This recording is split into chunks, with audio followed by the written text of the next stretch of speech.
అధ్యయనం, అభ్యాసం రెండు చాలా ఇంపార్టెంట్ థింగ్ అని చెప్పారు దైనందిన జీవితంలో.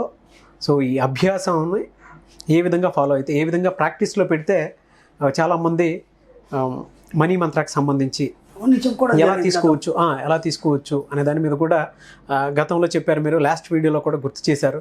ఎందుకంటే ప్రాక్టీస్లో ఏ విధంగా పెట్టాలి, ఏ విధంగా పెడితే మీరు ఏ విధంగా సంకల్పించుకుంటే సిద్ధిస్తుంది అనే విధంగా కూడా చెప్పడం జరిగింది మీరు. అక్కడ మనం గమ్మత్ ఏంటంటే చాలామందికి మనకు నెగిటివ్ అలవాటు అయిపోయింది చిన్నప్పటి నుంచి. అది మనం ఎన్నోసార్లు చెప్పుకున్నాం. ఇక మనం 100 వీడియోలు చూసిన తర్వాత పాజిటివ్ అనేది అలవాటు అయిపోయింది. గమ్మత్ ఏంటంటే పాజిటివ్ అనుకొని నెగిటివ్ మాట్లాడుతున్నారు. పాజిటివ్ అనుకొని నెగిటివ్ మాట్లాడుతున్నారు. అది ఇంకా పెద్ద సమస్య. అది అంతకుముందు నెగిటివ్ ఒకటే తెలుసు, ఇక్కడ పాజిటివ్ అనుకొని నెగిటివ్ మాట్లాడుతున్నారు. ఇది ఎంత పెద్ద డేంజర్ అంటే అసలు వాళ్ళకి తెలియకుండానే ఇరుక్కుపోతున్నారు. మళ్ళీ అన్నిట్లో తెలియకుండానే ఇరిగిపోతున్నారు. అప్పుడు సపోజ్ ఏంటంటే ఇంతకుముందు ఆ పని నాతో కాదు, అది నెగిటివ్, కంప్లీట్ నెగిటివ్, కానీ మీకు పని కాదు. ఇప్పుడు పాజిటివ్గా మాట్లాడుతూ నెగిటివ్ చెప్తున్నారు. ఆ పని అవుతుందో లేదో, కాదు అనేది కంప్లీట్ నెగిటివ్, అవుతుందనే సగం అయింది. అవునో కాదు అనే దగ్గర ఏమైపోయిందంటే ఒక స్టేజ్కి వచ్చిన తర్వాత అది ఆగిపోతుంది.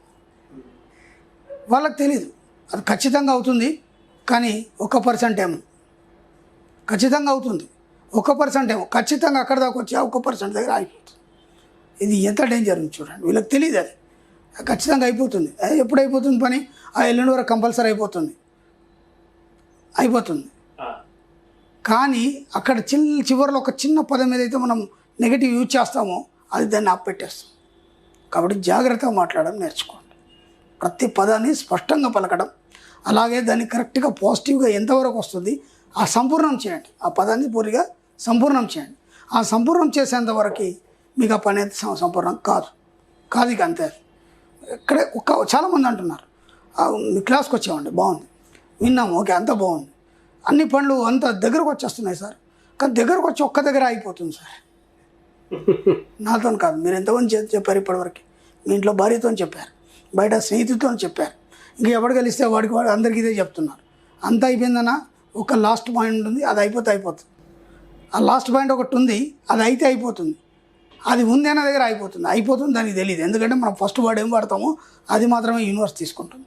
దానికి మాత్రమే 80% మార్కులు వేస్తుంది. అది ఇక చివరి ఉన్న 20% మార్కు ఉండవు. అది ఎంత సూక్ష్మం అంటే మన సబ్జెక్ట్ అలా ఉంటుంది, అర్థమైనట్టే ఉంటుంది, మళ్ళీ అర్థం కాదు, అర్థమైనట్టు ఉంటుంది, మళ్ళీ అర్థం కాదు. అందుకే మళ్ళీ చెప్తున్నాను, ఎన్నిసార్లు వీలైతే అన్నిసార్లు క్లాసులకు రండి. మీకేం ఫీజు లేదు, ఏం లేదు, హాయిగా వినండి. ఎనర్జీ కూడా అంతే ఉంటుంది. బ్యాటరీ రీఛార్జ్ చేసినట్టే ఉంటుందండి.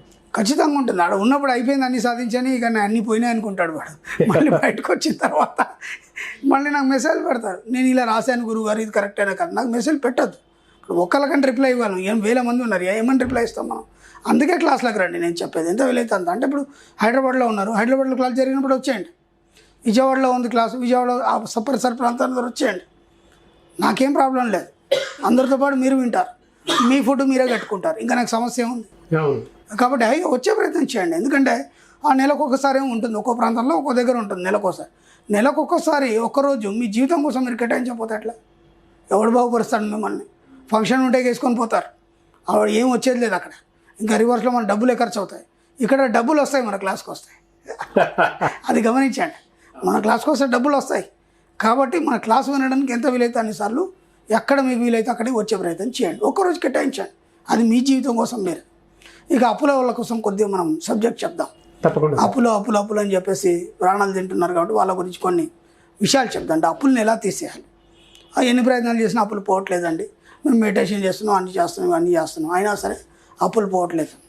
మీరేం చేస్తారంటే ఒక పేపర్ తీసుకోండి, ఏ కలర్ అనేది కాదు, ఒక మామూలు పేపర్ తీసుకోండి.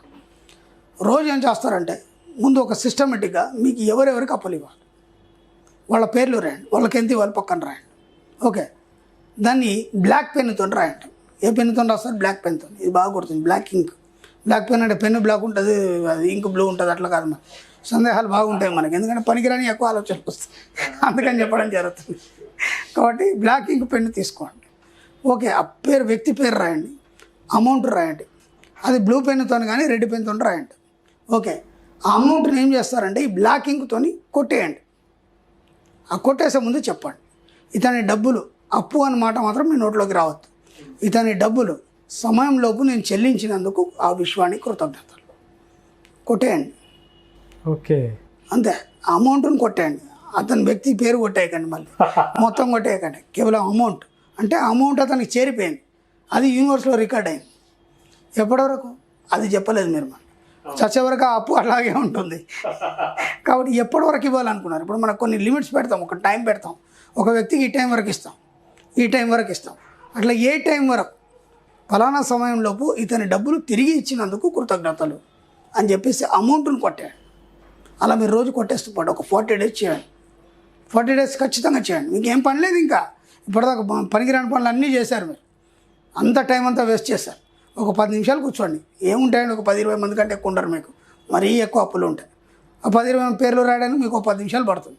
సింపుల్గా ఏం చేస్తారు, ఆ పేరు రాయండి, ఇచ్చినందుకు విశ్వానికి కృతజ్ఞతలు, తిరిగి ఇచ్చినందుకు ఆ అమౌంట్ని కొట్టేయండి. అలా ఒక 40 రోజులు చేయండి, మీ అప్పులన్నీ పోతాయి. ఖచ్చితంగా చేయండి. చూడండి, ఒకటి చేరిపోతుంది. ఎందుకంటే ఇప్పటిదాకా మీరు ఏం చేశారంటే, అతనికి ఇస్తాను అని మాట ఇచ్చారు, ఆ సమయానికి అందకపోతే ఎలా అని ఒక డౌట్ పెట్టారు. కాబట్టి ఆ సమయానికి అందదు, చచ్చేదాకా వాడు అడుగుతూనే ఉంటాడు, మీరు ఆ మాటలు చెప్తూనే ఉంటారు. ఇప్పుడు కాకపోతే అప్పుడు ఇస్తాను, అప్పుడు కాకపోతే ఇప్పుడు ఇస్తాను. మీకు స్పష్టత లేదు, ఎందుకంటే దానికోసం ఒక డిజైన్ చేసుకున్నారు. ఇంకో దగ్గర నుంచి అమౌంట్ వస్తే ఇది క్లియర్ చేద్దామని. ఆ అమౌంట్ రాదు, వీడికి ఇవ్వలేము. ఇలా అంతా జీవితం అంతా క్రష్ అయిపోతుంది. కాబట్టి సింపుల్గా ఈ వర్డ్ చెప్పండి, ఫలానా డబ్బులు నేను సమయంలోపు చెల్లించినందుకు కృతజ్ఞతలు చెప్పేసి అమౌంట్ని కొట్టండి, సరిపోతుంది. 40 days కంటిన్యూ చేయండి. 40 daysలో ఎన్ని అప్పులు తీర్చేస్తారో మీకే అర్థమవుతుంది. దానికి ఇంకా మీరు ఏం చేయాల్సిన అవసరం లేదు. ఇప్పుడు మీరు ఎవరికి అడిగే అవసరం కూడా లేదు. మళ్ళీ మీరు అది కొట్టేసిన తర్వాత మళ్ళీ ప్లాన్ చేయొద్దు. ఈ టైం లోపల అతనికి నేను ఇచ్చినందుకు కృతజ్ఞతలు ఎక్కడి నుంచి వస్తాయి మళ్ళీ?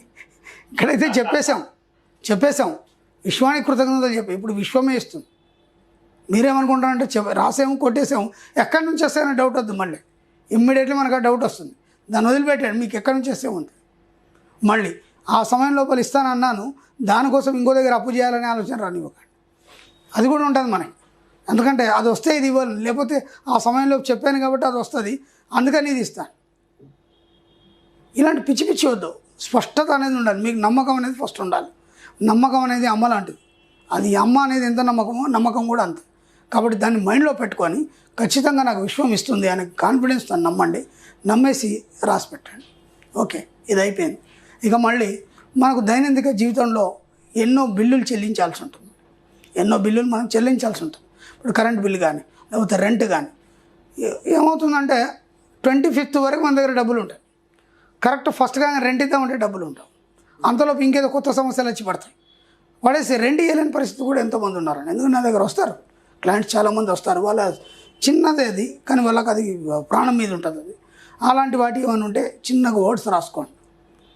నేను అన్ని రకాల బిల్లుల్ని సమయంలోపు చెల్లించినందుకు కృతజ్ఞతలు. ఎంత బాగుంది చూడండి. నేను అన్ని రకాల బిల్లులను, అంటే కరెంట్ బిల్ కావచ్చు, రెంట్ కావచ్చు, ఇంకేదైనా కావచ్చు, ఏదో ఎనీథింగ్, మీకు క్రెడిట్ కార్డ్ బిల్ కావచ్చు. ఒక ఆయన అయితే ఒక 5-6 లక్షలు క్రెడిట్ కార్డ్ బిల్లు చేసుకున్నాడు. ఎలా కట్టాలో అర్థం కాక నా దగ్గరకు వచ్చాడు. అప్పుడు చేంజ్ చేశాడు, బాగానే ఉంది. నా దగ్గరకు వచ్చేసాడు. ఇప్పుడు పరిస్థితి ఎంత అర్థం కాదు. గురుగారు ఏం చేయాలి నాకు ఏం అర్థం కావట్లేదు. నేను పలానా వస్తే అనుకున్నాను, కట్టేద్దాం అనుకున్నాను, కానీ కట్టలేకపోయాను. ఇప్పుడు ఏంటి, అందరూ నన్ను ప్రెషర్ చేస్తాను, ఈ వర్డ్ రాయండి అని చెప్పాను.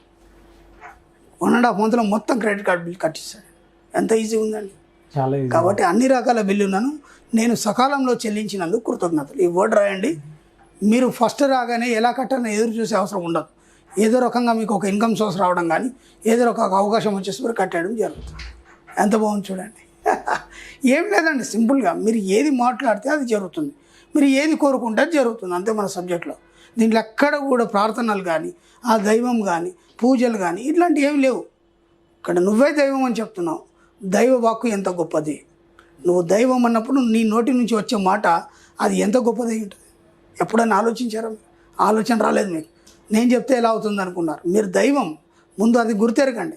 దైవ పదార్థం మీలో ఉంది కాబట్టి మీరు ఏది చెప్తుంది అయిపోతుంది. సింపుల్. ఎంత ఈజీ ఉంది, అంతే కదా. అదే పాజిటివ్ వర్డ్. ఎస్, అది ఎవరు చెప్తున్నారు? మామూలు మనిషి చెప్పట్లేదు. ఇప్పుడు నేను దైవం అని చెప్పుకున్నారు, మీరు ఏమన్నారు? అహం బ్రహ్మస్మి, నేనే దైవం అన్నారు. తత్వమసి అన్నారు, మొత్తం నేను అయి ఉన్నానన్నారు. ఇంకా మళ్ళీ మీరు చెప్పినాక కాకపోవడం, మీరు చెప్పినట్టే ప్రకృతి ఉంటుంది, మీరు చెప్పినట్టే విశ్వం ఉంటుంది. ఆ నమ్మకాన్ని కలిగి అంత నమ్మకంతో మీరు చెప్పండి. ఏ బిల్లుల గురించి కానీ, డబ్బుల గురించి కానీ, ఇచ్చే కిరాయిలు కానీ, లేకపోతే ఇంకేదైనా కావచ్చు, క్రెడిట్ కార్డ్ బిల్స్ కావచ్చు, అప్పులు కావచ్చు, ఎక్కడ కూడా మీరు వరి కావాల్సిన అవసరం లేదు. ఈ 3-4 వర్డ్స్ని కంటిన్యూగా వల్లవేయండి, అవసరమైతే రాసుకోండి. మీకు ఇంకేం పని లేదు, ఇక నుంచి ఇవే చేయాలి. ఇక మీరు ఆ తర్వాత మీరు ఎలా ఉంటుంది మీ లైఫ్ అనేది చూడండి. థ్యాంక్ యూ అండి, thank you so much. Thank you sir.